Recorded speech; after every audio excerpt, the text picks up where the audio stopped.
These next two examples, I took them right off of your homework packet because I wanted you to see how we would deal with certain scenarios if they came up. So again, the option is to choose to solve by substitution or elimination. So again, personally for me, I'm going to be using elimination most of the time, just because I think it's easier, and for me, I think the work looks more condensed, which is my personal preference. But it doesn't matter which way you do this. So looking at number 6, you'll notice on this third equation that we are missing the z. So it looks like the problem might be harder, but when we are missing letters, it actually makes the problems easier. So remember that when we are solving, whether it's by substitution or elimination, we have to use a combination of all three. So a lot of the times, if we do have all three variables, we're going to be either substituting twice or eliminating twice. But if we can eliminate the variable that one of the equations doesn't have, then we're only going to have one of those steps. So for example, on number 6, this third equation doesn't have z. So what I'm going to choose to do is I'm going to eliminate the z. And these are already set up nicely for me. So I'm just going to take equation 1 plus equation 2. So this will be 3x minus 2y plus 2z equals negative 2. And then x plus 6y minus 2z equals negative 2. Okay. So if I add, that's going to give me 4x plus 4y. My z's cancel, and that will equal negative 4. Okay. And then looking at this, do we notice how these are all divisible by 4? So I'm actually going to go through and divide them all by 4. So I'm going to work with the equation x plus y equals negative 1. So here is one of my equations. Okay. Now I haven't used equation 3 yet, so I have to use that. And notice how this one doesn't have a z, so my z is already eliminated. So I'm going to pair this third equation with this one because my variables already match up. Okay. So that means then that I'm really looking to solve the system, so that third equation that I haven't used yet, so x plus 2y equals 0, and then this x plus y equals negative 1. So now that's the system I want to solve to get my two variables. Okay. So to do that, I'm just going to multiply the top by negative 1, so negative x minus 2y equals 0, and then add, so my x's cancel. This will be negative y equals negative 1. So then I have to divide both sides by that negative 1 to get positive 1. So that's one of the variables. And then now I'm substituting that back into one of these equations. So I'm just going to choose to use that second one. So that will be x plus 1 equals negative 1. So I have to subtract the 1 over. So this will be x equals negative 2. Okay. And then once we have our two variables, we are just going back to one of the originals, and we need one with z in it because we don't know that one yet. So I have to go back to one of the first two since this one doesn't have a z. So I'm just going to go, let's see, I guess it doesn't matter. I'm just going to pick the second one. So x is negative 2 plus 2 times, 6 times 1 for the y, and minus 2z equals negative 2. So this will be negative 2 plus 6 minus 2z equals negative 2. So if I combine, that will be a 4. And then I need to subtract my 4 over.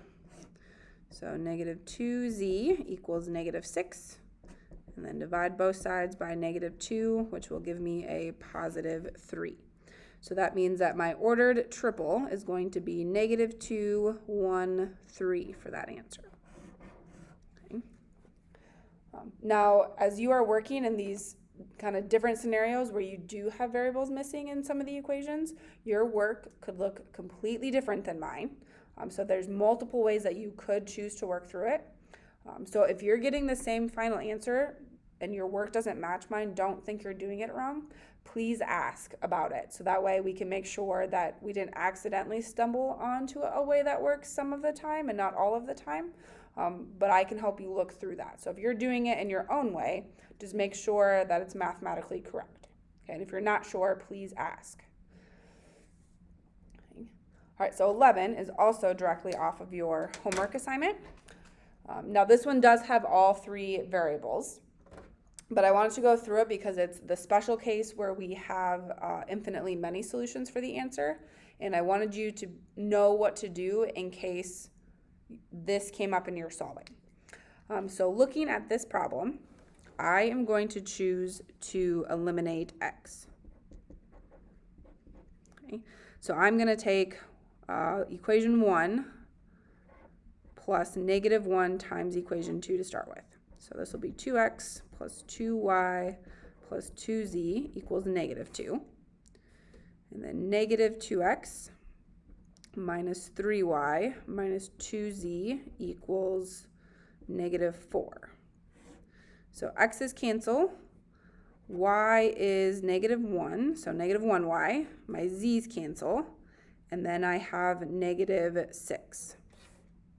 So that means I'm dividing by negative 1, so my y is positive 6. So I already have one of my variables. But I want to keep following through with my idea of using two pairs.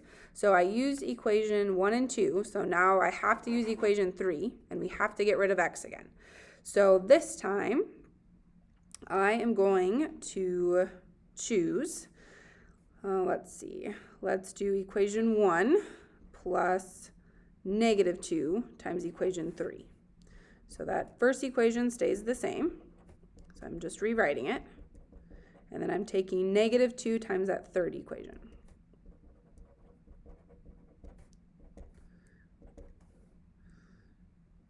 And this should be positive 2. Okay, so what's going to happen is all the x's, the y's, and the z's cancel, and then negative 2 plus 2 is 0. Okay, so this is a true statement. So at this point, I might have an infinitely many solutions.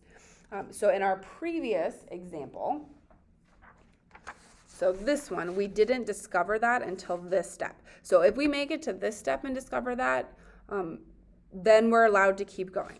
But if it's on one of our first two steps where we're trying to figure out our two addition problems, we have to check the third pair before we want to keep going. Because sometimes what will happen is on that third pair, we're going to get a no solution. So we always, always, always have to check that third pair if we get this case in one of our first two steps.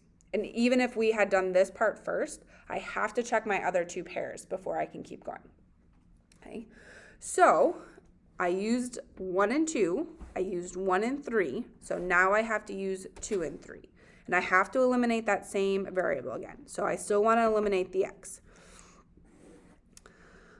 So that means I'm going to take equation 2 plus negative 2 times equation 3.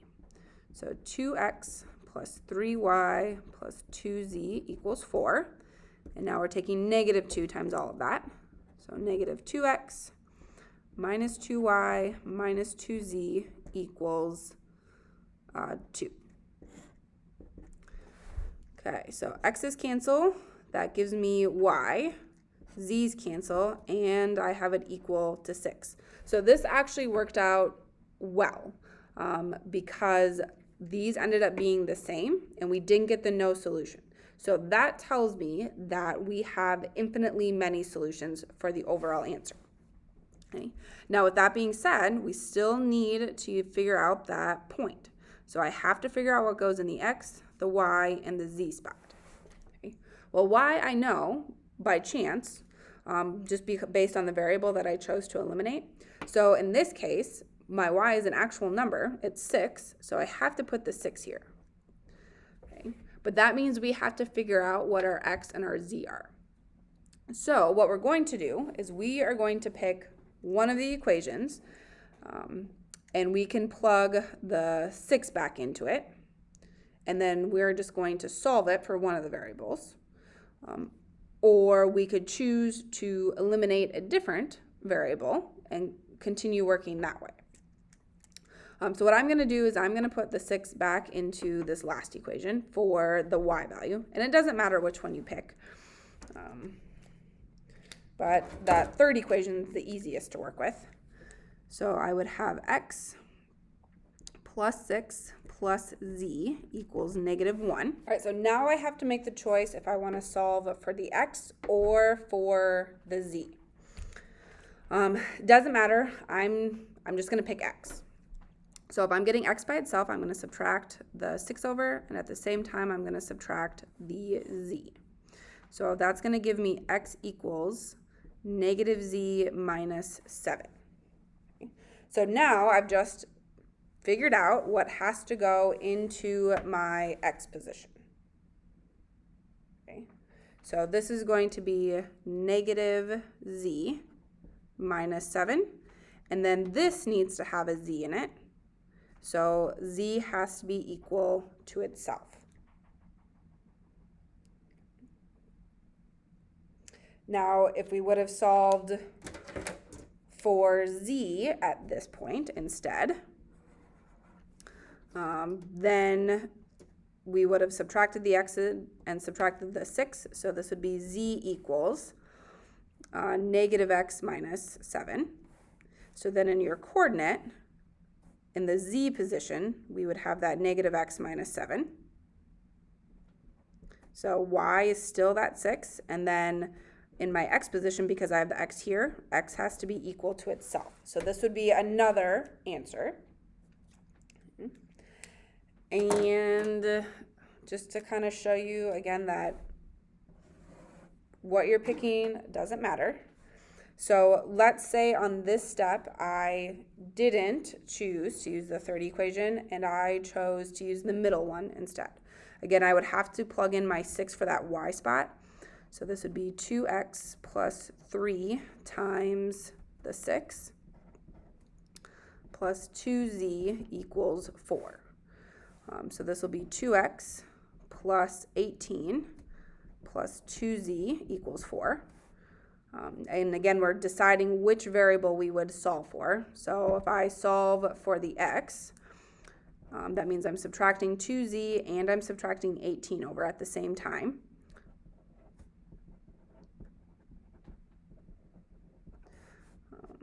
So I'll have 2x equals, and then this will be -14 minus 2z. And then I would divide everything by 2. So x equals, so -7 minus z, or again, if I switch it, because I like to put my variable first.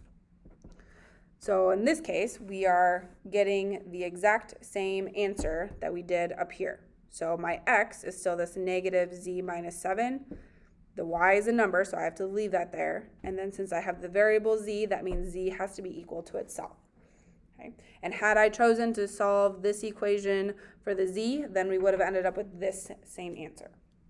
Okay? So again, I was just showing you this extra work to show you that it really doesn't matter what we're choosing as long as we're doing things mathematically correct.